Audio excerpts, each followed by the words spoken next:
I mean, listen, we talking about practice. Not a game, not a game. If you're looking for the best basketball talk in the universe, you just found it. This is Deep Hoops, where fans are the host. Tim Brayboy, Troy Ramel Royal, and me, your point guard, Jehudi. We're talking basketball, all basketball, and nothing but basketball. So sit back and enjoy the best basketball talk in the podcast universe. This is Deep Hoops. Merry Christmas! Happy holidays. Happy holidays, yes. This is the Deep Hoops Christmas edition, where we're going to take a look at all of the Christmas Day games. What's up, Rob? How you doing? I'm still a little under the weather, so I'm fist pumping. But before we get started, we want you to be a part of this Deep Hoops family. And being a part of the family, just like around the Christmas tree, you share information. We want to share with you. So the way for you to do that is to follow us in social media so we can interact with you.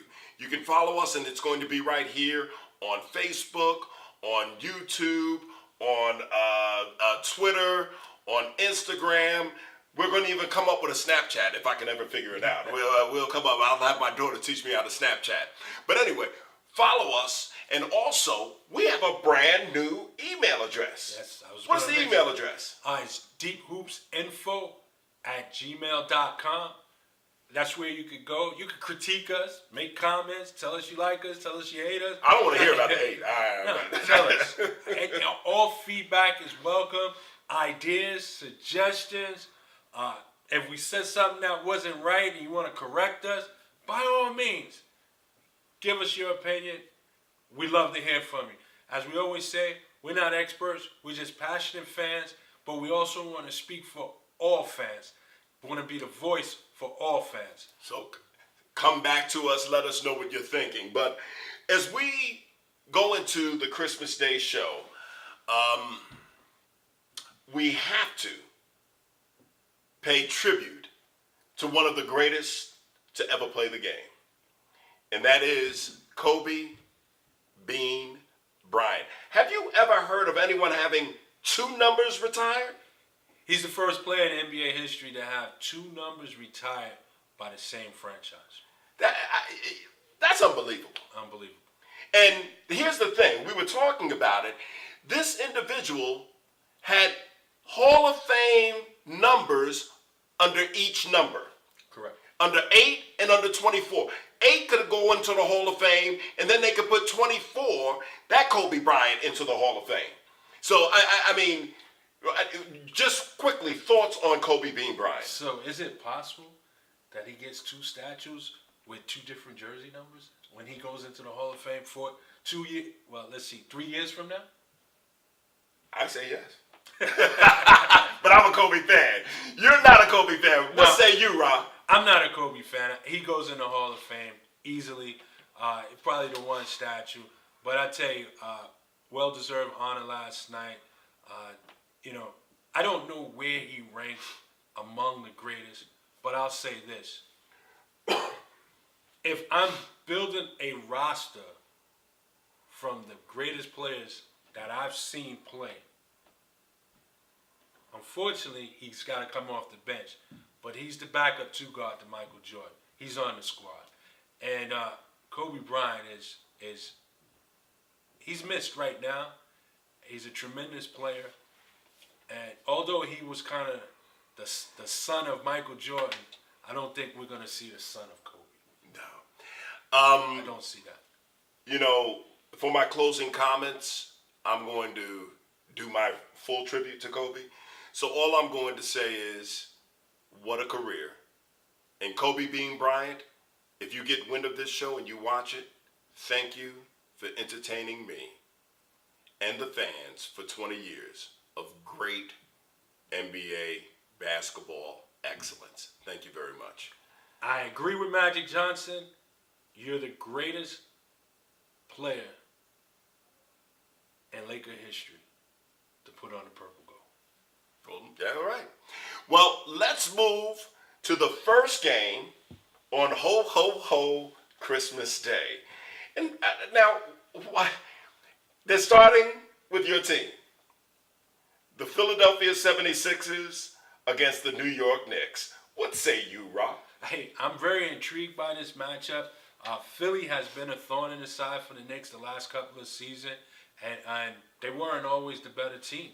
And now they could be the better team this year. They clearly may have the best player in Joel Embiid, and with Ben Simmons being a Rookie of the Year, I'm very intrigued about this matchup.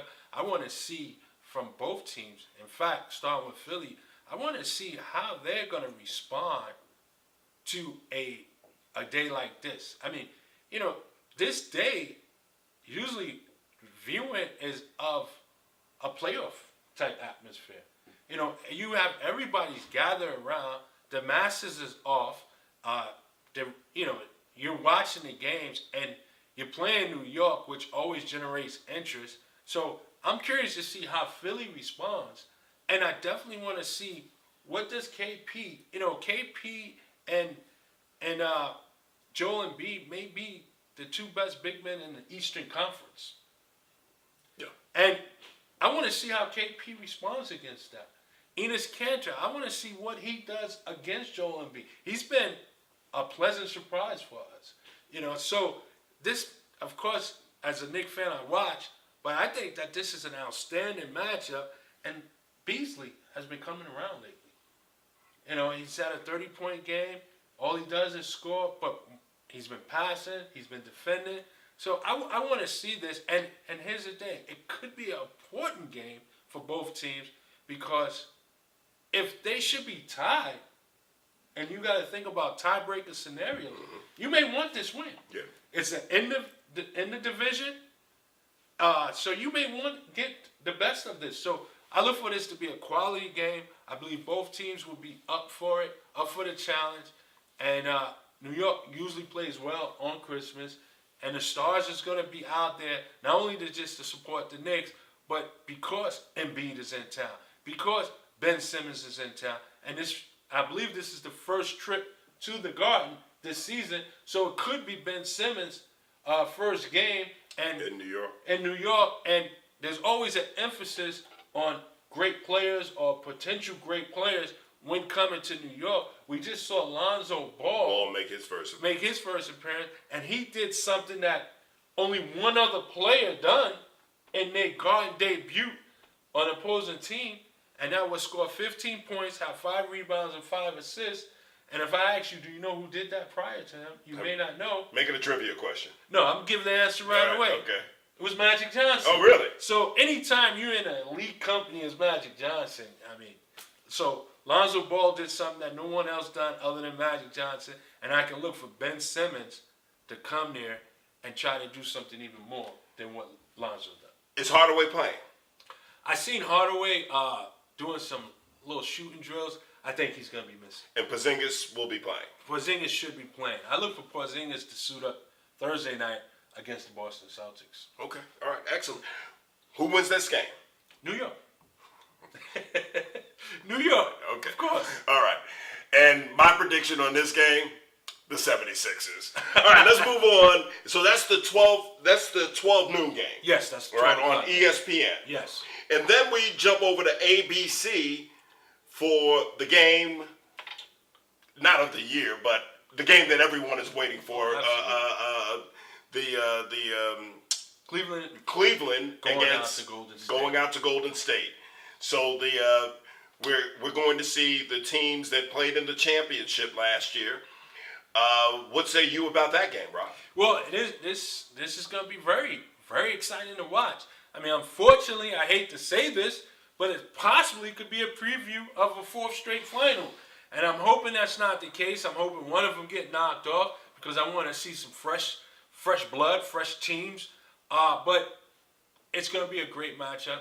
LeBron is having a fantastic season, an MVP season. He's averaging nearly 28 points a game, 8.5 rebounds, 9.3 assists.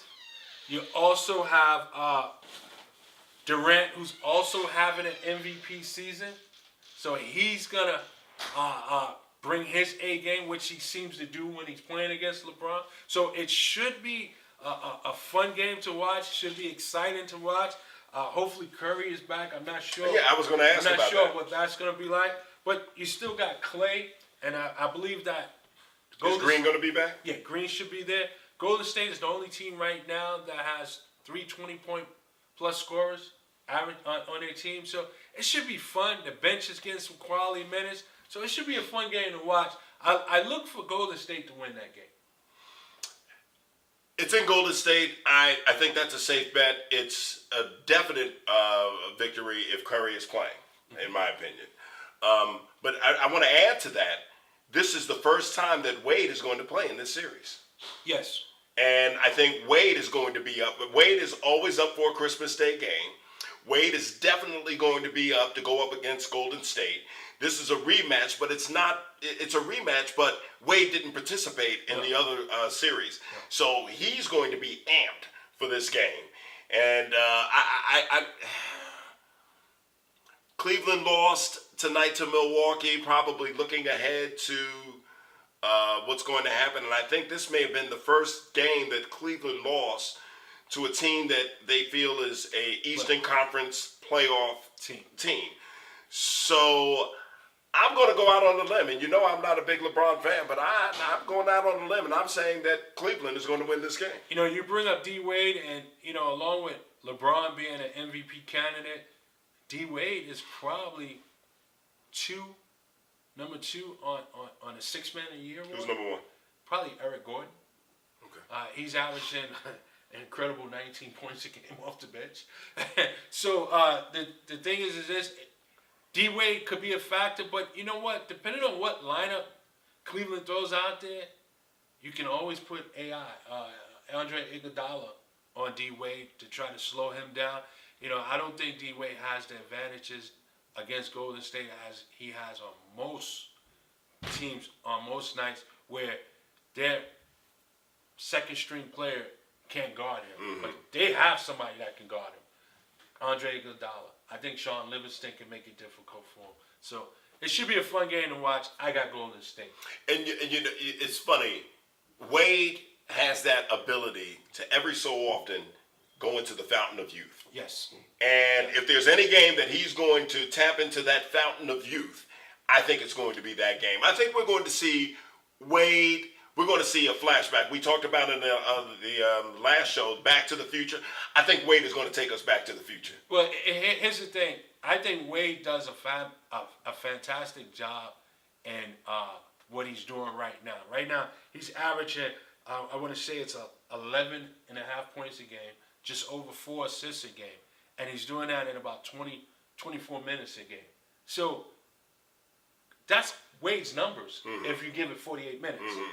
But more importantly, what Wade is doing is he's leading a charge of a second unit that is second in scoring in the league. And Jeff Green is averaging double figures. Jay Crowder is at 9 points a game. He's averaging double figures. Kyle Korver's averaging double figures. There's about 6 players on that team that's averaging in double figures, and 3 of them is on the bench.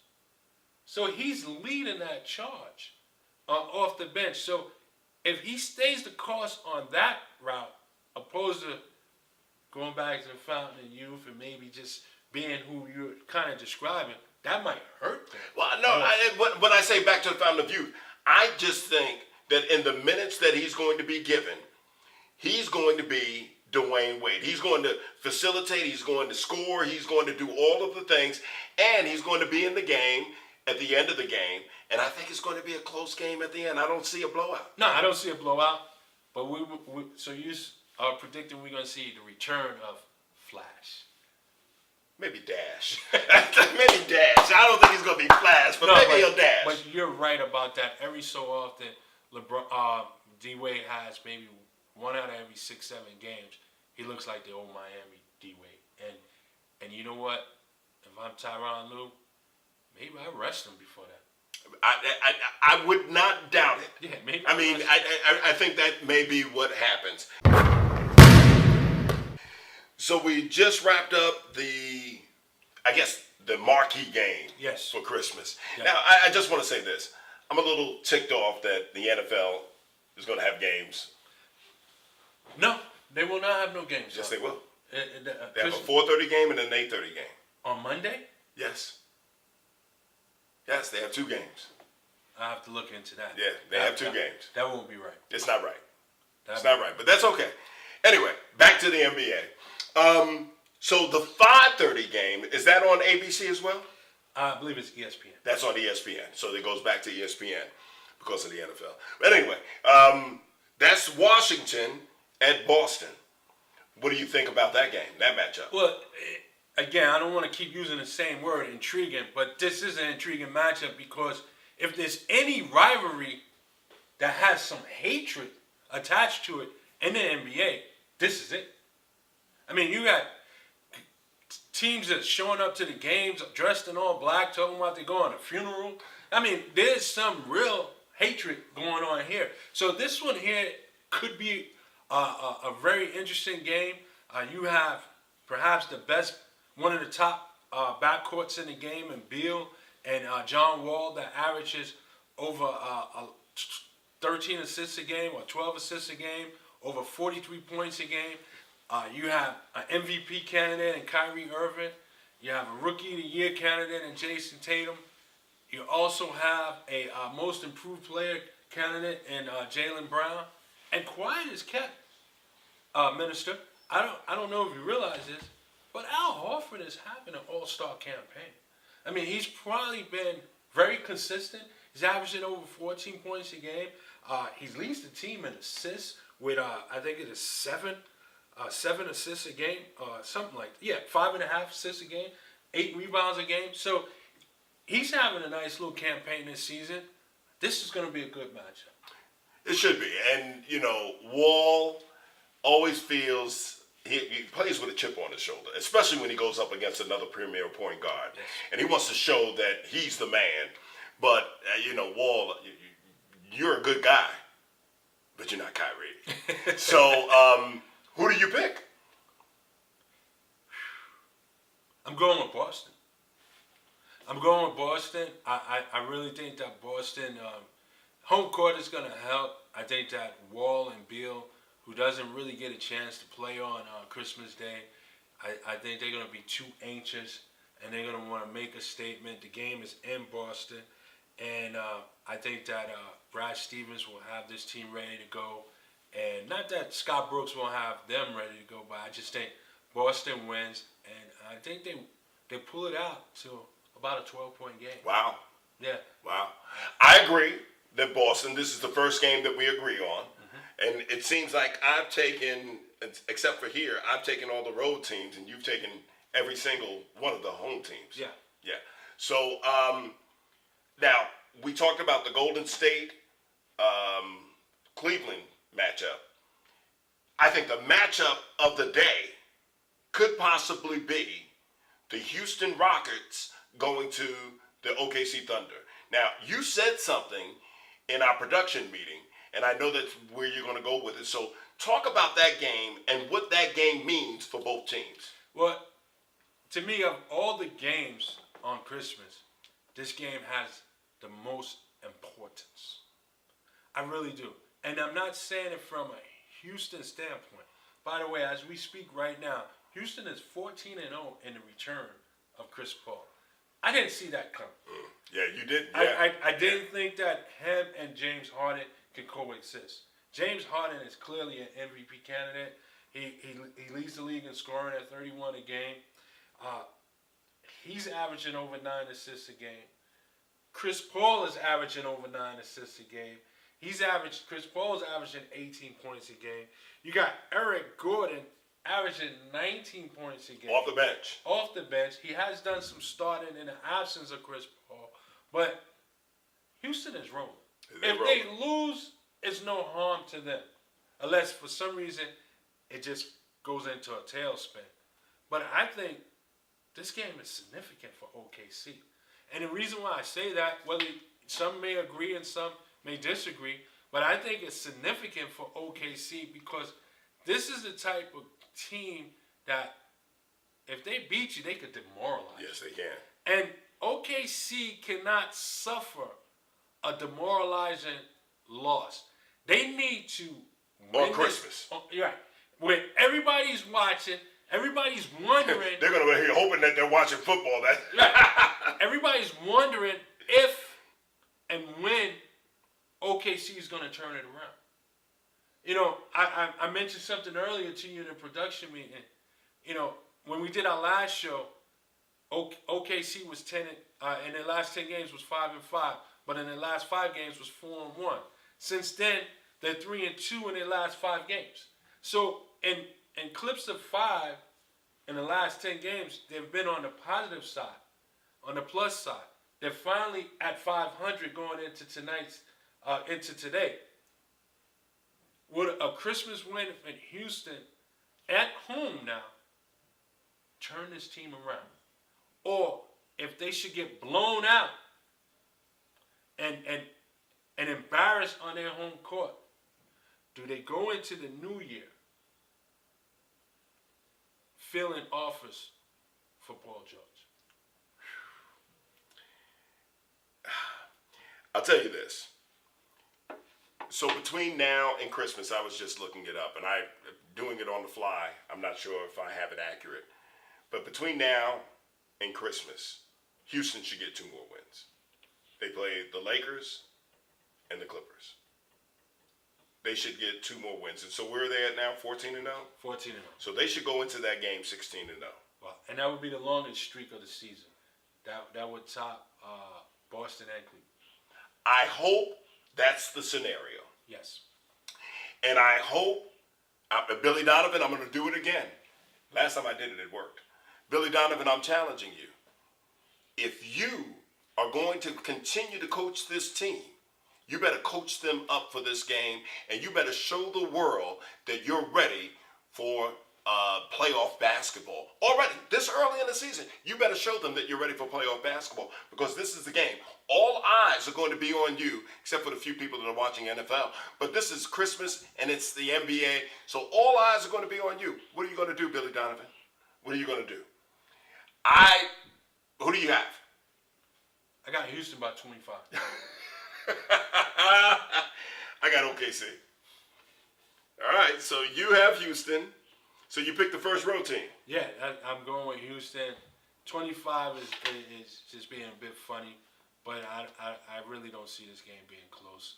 I think that Houston is going to come in there, just be Houston, and continue what they're doing.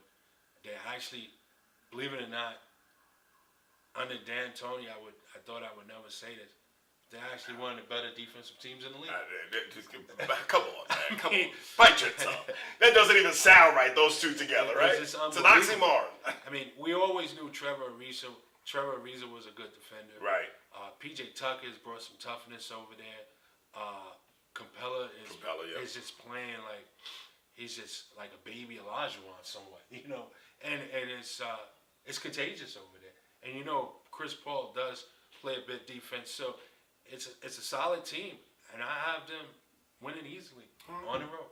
Well, we're at odds again, but I'm going with OKC. Come on, Billy Donovan, don't let me down. Don't let me down. Make Ra eat those words. So now we have the final game on Christmas Day. Yes.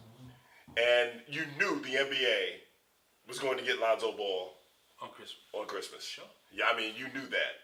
And so we have the Minnesota Timberwolves against the Los Angeles Lakers.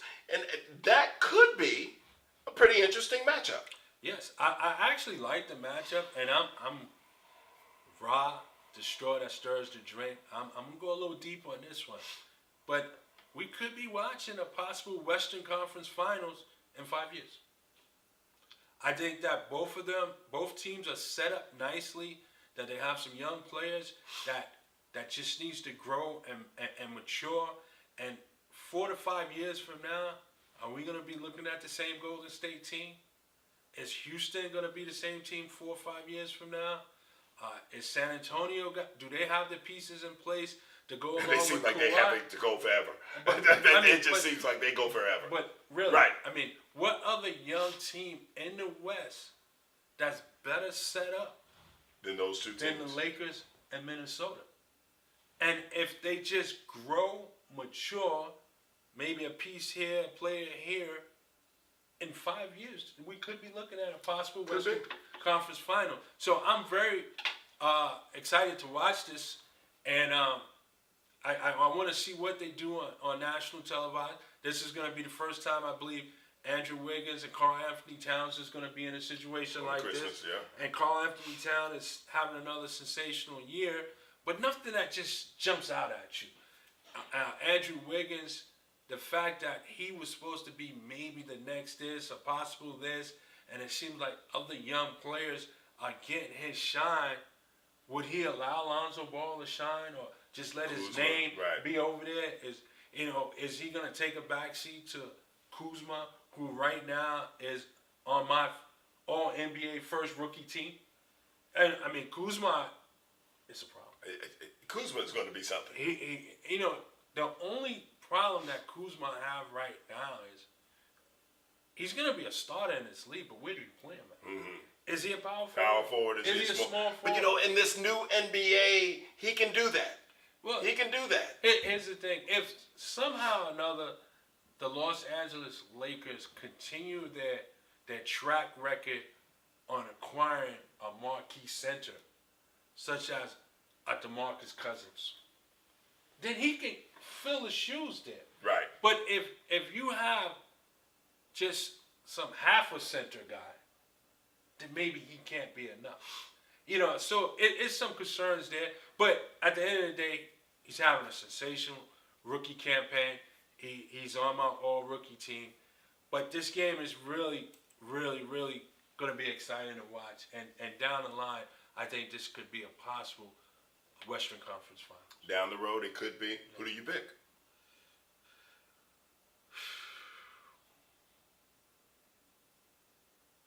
With that said, I'm going with Minnesota. I think Jimmy Butler is beginning to come around. He was slow to come to the party. He was averaging just maybe about 2-3 weeks ago, somewhere around 16, 17 points a game. And you haven't heard his name mentioned, barely see him on any highlights, but now he's over 20 points a game. And he's starting to show, I wonder if he had a secret injury that we didn't know about.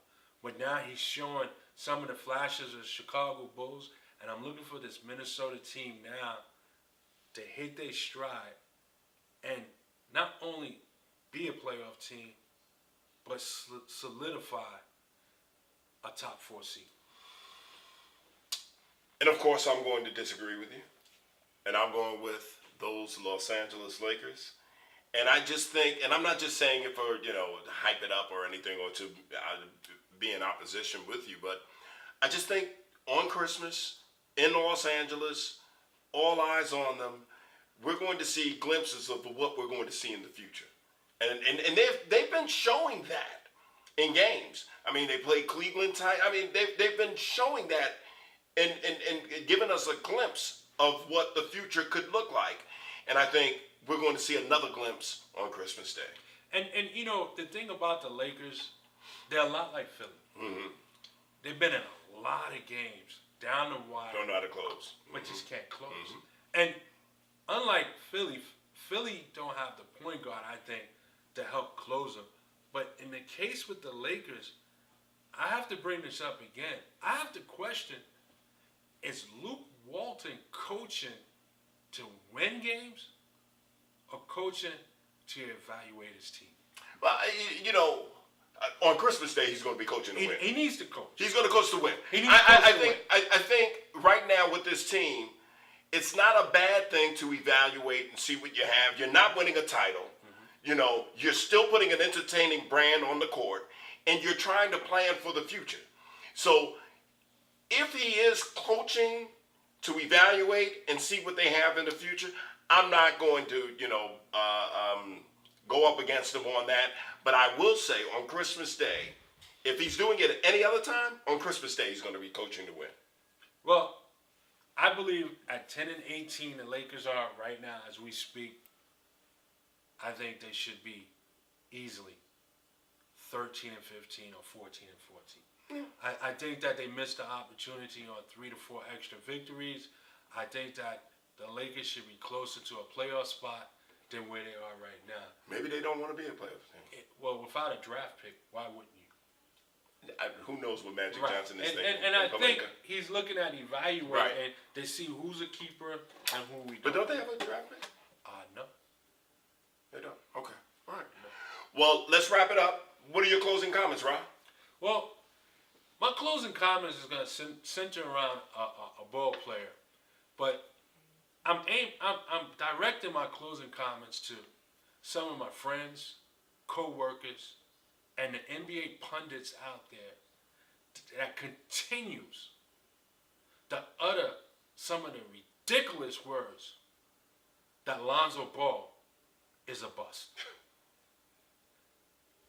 The guy is a rookie. He's probably one of the purest point guards that this league is going to see in a long time. He's a phenomenal talent. He's got the skills. But we just need to allow for growth. We just need to allow for maturation. The guy's vision is unmatchable.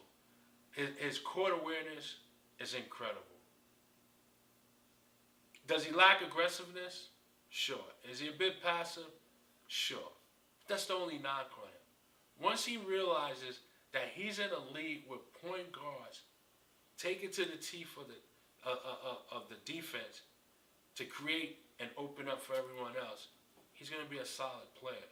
The minute he starts driving to the basket and looking for a shot more, his jump shot is going to come because it's going to create space between him and the defender. What he's done with the Lakers in this short time is infectious. Everybody's looking to pass. Sometimes I watch the Lakers and I want to see the players shoot the ball. But because he's passing it, he's got everybody wanting to pass the ball. Lonzo Ball, a bust? Ridiculous. Disrespectful someone. Is he a Rookie of the Year candidate? No. Is he on the all-rookie first team? No.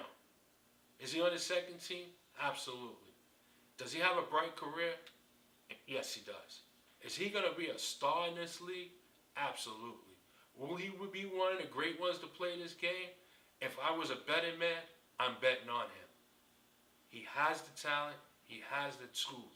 I'm not going to talk about anything that's personal with him, but just think about this. With all the extras that comes along with him, the guy's handling himself like a professional. He's 20 years old, maybe 19 years old. Doesn't seem like he's immature. He doesn't seem like he's a child or a kid. Other than him being passive or not aggressive, I should say, there's no knock on him. He doesn't hit a jump shot. It's his first year. It'll only get better. That's the purpose of staying in school for 2, possibly 3 years. Because those are the things that you can work on. But Lonzo Ball a bust? Nah. Trust me. He's going to be one of the better players in the NBA with years to come. Those are my closing comments. Did a little Dikembe Mutombo. Oh, yeah. A little Dikembe. Yeah. Excellent point. I couldn't agree with you more. We may have disagreed a lot on these games on Christmas, but I don't disagree with you on that. As I said, my closing comments are going to be about one of my favorite players of all time. There's Dr. J, there's Isaiah Thomas, there's Magic Johnson, and there's Kobe Bryant. Not in that particular order. But Kobe really graced us with excellence on the court. And his will to win, his desire, his work ethic was something that was to be marveled at. And it's something that you can take to show your kids and say, with hard work, with dedication, with focus, you can have and accomplish whatever you want. And that's what Kobe is talking about now in his retirement. He's trying to help others understand that with that dedication, you can be a winner. And Kobe, I want to thank you. I want to thank you for the 81-point game. I'll never forget. That was during a time where I was refreshing my phone. Internet wasn't as great as it is today. And I didn't have an NBA package. So I kept refreshing my phone, and I was laying in the bed because it was a West Coast game, and I was hitting my wife. Kobe's got 20. Kobe's got 30. Kobe's got 40. I couldn't believe it. And when he ended up with 81 points, I mean, I was near tears with joy. And then on his final game, who goes out in their final game and scores 60 points? With no legs. With no legs. Kobe, thank you for the memories. They will live with me as long as I live. You are one of the great ones. Mount Rushmore, listen, I can't speak for anyone else, but you are definitely on my Mount Rushmore. Thank you, Kobe. And that's my closing comments. Great stuff. Before we wrap it up, I just want to talk about that 81-point performance. I was living outside of LA at the time when that game took place, out in the San Fernando Valley area. And listening to sports radio out there, I couldn't believe a fan, or let me just say hater. And I thought I was a Kobe Bryant hater, but this fan called up and said, I don't know what's the big deal that he had 81 points. He only had 1 assist. Well, how about this one? It was only against Toronto. How many other players scored 81 against Toronto? Come on, don't hate, appreciate. I mean, come on. 81 points. I don't care if you threw the ball off the defender when taking it out and you grabbed it and laid it up. He shot 54% as well. Yeah, I mean, anyway, listen. Follow us on, Twitter and Snapchat and Instagram and Facebook. Whatever you do, subscribe on YouTube. Please subscribe on YouTube. We want to build this thing up. And for all of those people out there that are watching that can do something about this show, come on. You know, we got that chemistry. We got that personality. We bring the flavor. Come on. Rep us, do something. But listen, have a Merry, Merry Christmas. Enjoy the NBA. Boycott the NFL on Christmas Day. And only watch the NBA because we're not experts. We're just fans. Passionate fans that want to be the voice for all fans. Come on now. Peace and blessings. Peace and blessings. Happy holidays. And Merry, Merry Christmas. Kwanzaa and all of it. Yes.